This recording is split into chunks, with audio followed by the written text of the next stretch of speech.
Okay na, JM, dalawang mango, okay na. Para din po itong Starbucks na tinatawag ang pangalan mo. Tawag sa akin, Pogi, kaya dito ako bumibili.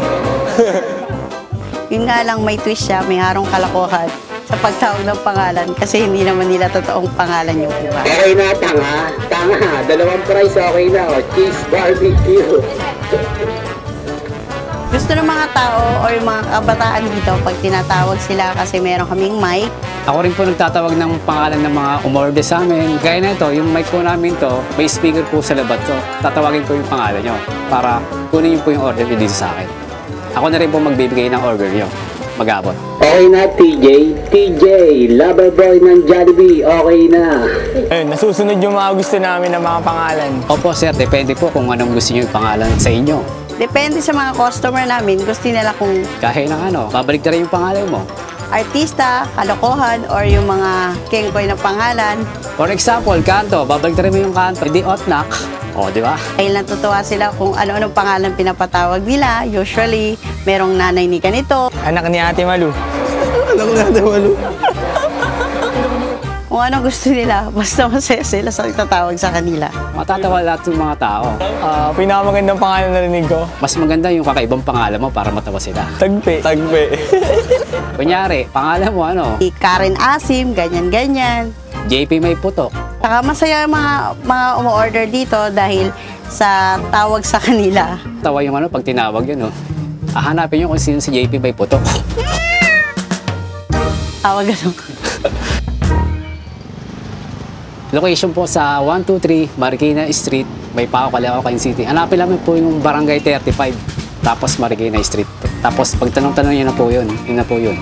Sa araw, ordinaryong kanto lang po yung Pagsapit na po ng gabi, may mga pa-sounds na po kami dyan, mga pailaw. alam na po nila kung saan sila pupunta. Dito na po sila bibili at tatambay sa aming tindahan. Magiging tambayan na po ng mga tao kasi lahat ng tao dito bumibili po ng shake sa amin. Dito na po sila nakikita-kita. Pagdating po ng gabi, pag sinabing DJ ko, kaya na po yan sa Marikina Street. Alam na po yan, matik na po yan. Dito na sila nagtatagpuan. Nagkakagulatan na lang na, dito ka pala. So masaya sila pagka nandito sila nakapwesto sa aming tindahan. Ayan, Padilla, talaga pakita mo yung lisensya mo para maniwala sila.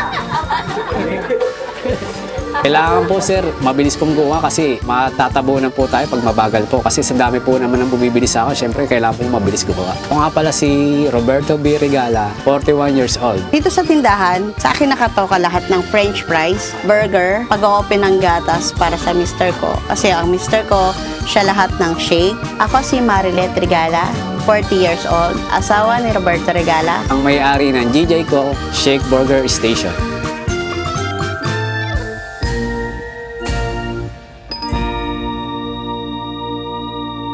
Ang mga tinitinda namin ay mga shake. Meron kaming fresh shake, mango graham, at avocado shake. Puro fresh po yan. The rest, mga powdered na. At meron din po kaming french fry and burger. Burger po namin pang masa lang, kaya affordable ng mga kabataan. Binabalikan po kami ng mga customer syempre po sa presyo po ng shake. Mura lang po yung presyo ng shake namin. 35 pesos. Makakabili na po kayo.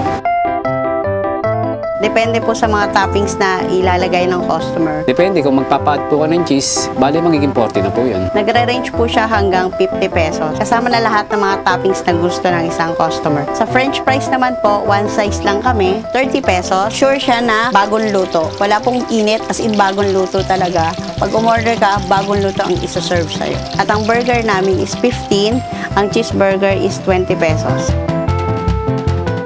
Ang bestseller po namin talaga dito, Siyempre, mango graham. 35 pesos. Kasi prutas nga siya, gustong-gusto ng mga customer namin. At avocado. Kaso, yung avocado, seasonal lang, 3 to 4 months lang siya. And the rest, cookies and cream, queso, and other powders. Nakakaano po kami, umuubos po kami ng 300 na baso sa isang gabi. Depende po, pag umuulan, mga kalahati lang po. Sa price po, uubos po kami ng 30 kilos, 25 kilos. Pag umuulan, alam nyo na syempre. Operate kami ng 6 o'clock hanggang Alauna po ng madaling araw. Oras ng pinakamaraming tao sa amin, mga alas 8 po. Dire-diretso na po yun. everyday po kaming open, wala po kaming close. Ko-close lang po kami pag may okasyon. Lahat po ng tindahan dito, sarado na, kami lang po yung bukas. Mga customer namin usually, mga estudyante, tsaka yung mga nagtatrabaho, at yung iba, mga driver. Saka syempre, may engganyo talaga yung mga customer. Sa dami po naman ang bumibili. Syempre, mapapabili ka rin po ba, di ba? Mapapahinto ka. May mga customer kami na talagang kilalang kilala na kami na pagpupunta dito, oy, Ate Let, pagbilan ako ng mangga. Kuya Noy, pagbilan ako ng mangga. Alam na agad namin. Hindi pa siya lumalapit, alam na namin kung anong gusto niyang orderin. Okay na, Andre. Dala mo Milo isang mango. Gusto nilang bumili kasi unang-una, affordable. Siyempre, yung mga kabataan gusto magpalamig, siyempre, nainitan yung mga katawan nila. Bibili muna ng shake sa amin para mawala naman yung init ng katawan nila. Pangalawa, masarap. Marami nagsasabi. Kagaya ng iba, dumadaan muna dito bago pumasyal, pupunta sa mga jowa nila. Siyempre, bibili muna para may bitbit nila sa jowa nila. Pangatlo, malapit lang at saka madali siyang puntahan. Ang mga customer namin, tinuturing na namin kaibigan na malapit sa amin kasi halos araw-araw sila pupunta para na kaming close dahil ang tawagan na namin is Ate Let, hindi na po pagbilan, ganito. May pangalan na siya at feeling close na talaga. Sa labas lang namin, maliit lang po muna siya. Pandemic yon nung nag-adjust kami. Kaya po kakaiba yung decoration tindahan namin. Ako rin po kasi nagde-design ng tindahan namin. Siyempre kung ano pumasok sa isip ko, kailangan ko magawa kagad yun para kakaiba po. Ayaw po manggain ng ibang decoration So kaya naging ganito na siya kalaki. Pero nag-start kami talaga sa maliit lang na card na gawa ng mister ko. Lahat po na nakikita yung mga pera-pera sa mga gawa dyan, ako po yung mga gumawa dyan. Walang iba kundi ako lang. Then the rest, mga after 2 years, naging ganito na siya. Masarap yung pagkain namin or shake namin dahil hindi namin tinitipid ito sa ingredients. Bakit patitipirin yung ingredients? Ako na gagawa. Yung may-ari na gagawa, magtitipid pa, di ba? Wala naman na po kami pinapasahod dito eh. Dalawa lang po kami ng asawa ko dito. Kasi para maramdaman ng customer o ng buyer na masarap siya at babalik-balik siya kasi nga masarap. Sa pagtitinda, dapat mahalaga pinapasaya natin ang ating mga customer. Kami pong mag-asawa, masahin po. Lalo na pag makulit din po yung customer, makulit din po kami. Kailangan po laging masaya. Smile lang po para laging may customer. Liban sa masarap na inuming na bibili nila, natutuwa pa sila sa mga kalokohan na tatawag sa kanilang pangalan dito sa aming tindahan.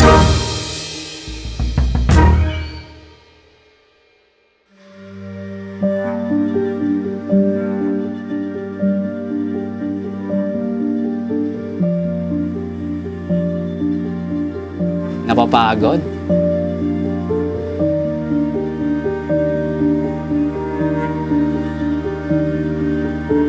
Dumating pero kailangan sige lang eh. Hindi pwedeng mapagod. Habang nabubuhay, sige lang.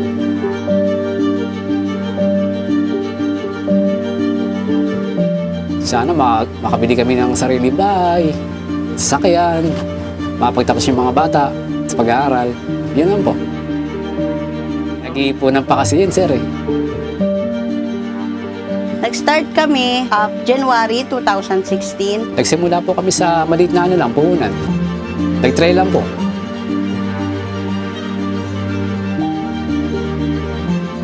Cart lang po muna yung store namin. Wala pa pong 1,000 yun eh. Dati po ako empleyado dati, sir eh. 9 years din po ako nagtrabaho. Shake kasi, mahilig ako sa mahilig ako sa ice cream. At saka mahilig ako sa shake. So, na-try ko. Sinubukan lang namin. Una talaga, parang laro-laro lang. Kasi cart lang po kami dati. Ako na rin po gumawa ng cart dati. Hindi naman namin expect na magbo-boom siya. Hanggang sa lumaki.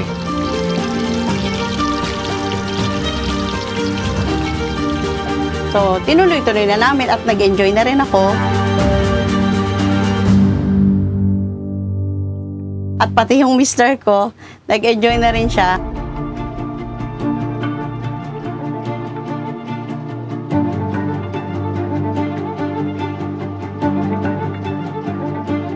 Actually, nag-resign na yung mister ko sa work niya kasi nag-focus na siya dito sa tindahan namin.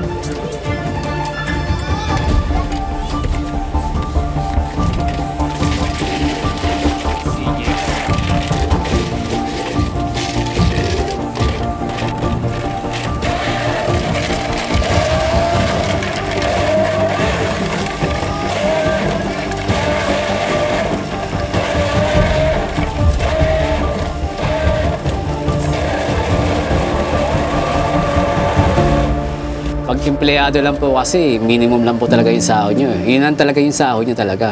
Yung gusto mong bilhin, hindi mo siya kagad mabibili kasi dapat pag-iipunan mo pa yun.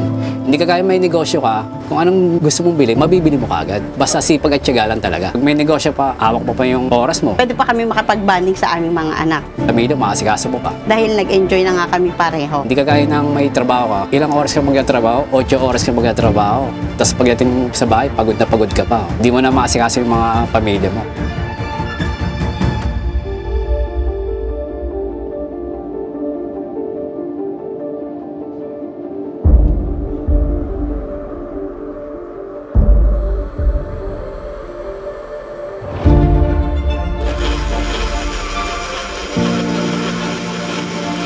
Naitulong ng negosyo sa pamilya namin Marami pong naitulong sa amin eh. ay malaki. Unang-una, nakakaipon na kami, Nakabili po kami ng motor, e-bike. na which is yun na yung service namin sa pamimili namin ng aming mga paninda. At napaprovide na namin yung mga pangangailangan ng aming mga anak Nakapag-aral po yung mga bata. at pati sa amin. Tapos yung mga gadgets po, nabibili po namin ngayon.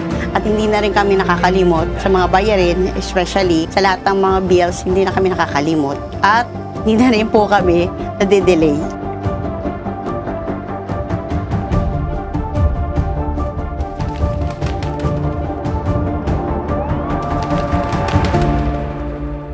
Ang maipapayo ko sa mga gustong magnegosyo, unang-una, kailangan magtiyaga ka. Kailangan, tiyaga lang talaga. Kung mag-uumpisa kayo, kailangan talaga ng tiyaga. Iba kasi, mag-uumpisa lang, mga ilang araw, wala na kagad eh. Talagang tiyaga lang talaga. Pangalawa, mahalin mo yung trabaho mo or yung negosyo mo.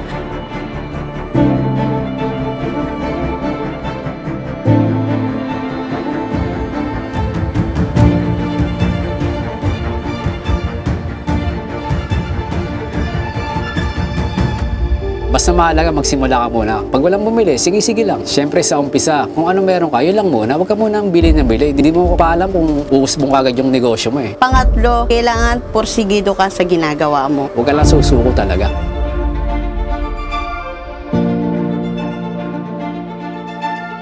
Hindi yung pwedeng pag may nagsabi lang na sa'yo na magnegosyo ka, baka mag-boom yan. Hindi.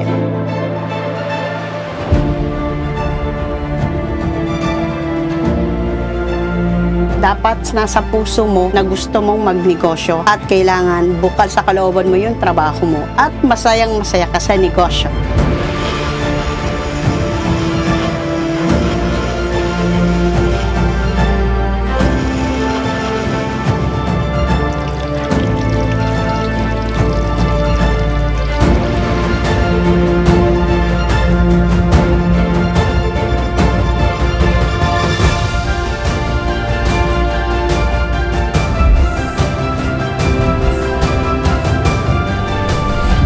Tagumpay lang po talaga namin, sipag at tiyaga lang po talaga eh. Sa pakikisama sa mga tao, sa mga customer, yun po.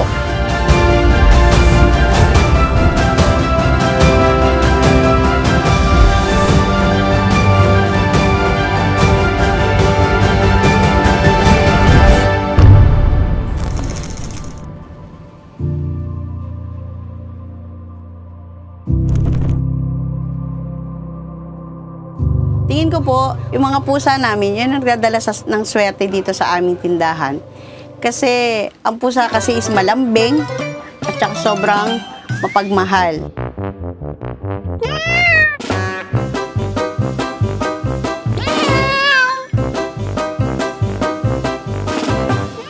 Marami akong pusa. Bali, ano siya, 20 piraso.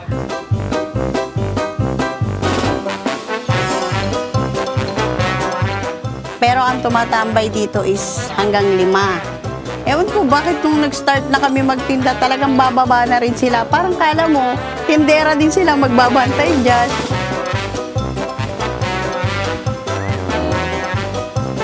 Kaya tingin ko, yun nagdadala ng swerte dito sa aming tindahan.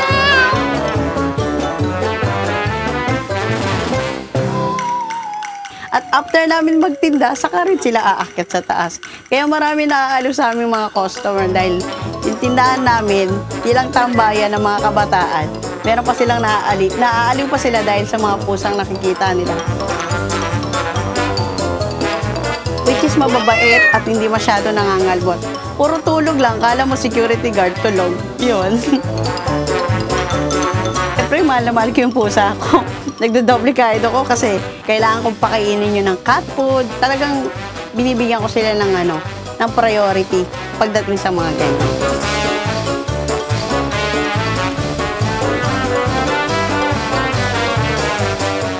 Pusa namin, hindi lang siya alaga talaga. As in, pamilya na namin sila. Parang mga anak ko na kailangang alagaan, kailangang paliguan. Pero hindi araw-araw kasi takot sila sa tubig.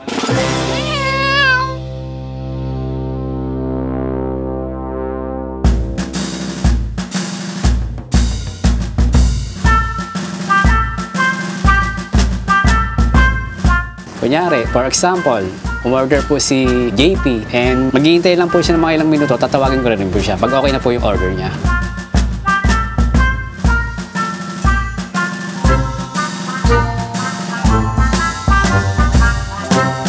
Nagbabago-bago rin po ako ng boses para kakaiba naman po, para maging masaya rin po sila. Dito, lahat ng mga gusto mong patawag sa'yo, pwede nilang tawagin, request. Siyempre, mga barkada yan eh. Okay na, CJ. CJ, okay na. Thank you po. Pag binanggit yung mga pangalan, siyempre sabihin mo yung ganito pangalan natin para matuwa naman sila. Pag binanggit siya, siyempre matutuwa yung mga Ako araw-araw ako nandito kasi kumbaga, simula bata ako, bukas na ito eh. Ang narinig kong pangalan yung Totnak eh. Tagpi. Kasi nakakatawa talaga eh. Pag sinabi mo Totnak, siyempre sa isip ng talo, alam na kagad yun, di ba? Yung iba kasi, ganitong oras sarado na sila bukas pa. Siyempre, bibili po sila kasi mura na po at masarap pa. Siyempre, yung may-ari na rin po yung gagawa ng shake. Saan pa kayo, di ba? DJ ko lang po yun, saka lang. Okay na, bunsong anak ni Aling Evelyn. Bunsong anak ni Aling Evelyn, okay na oh.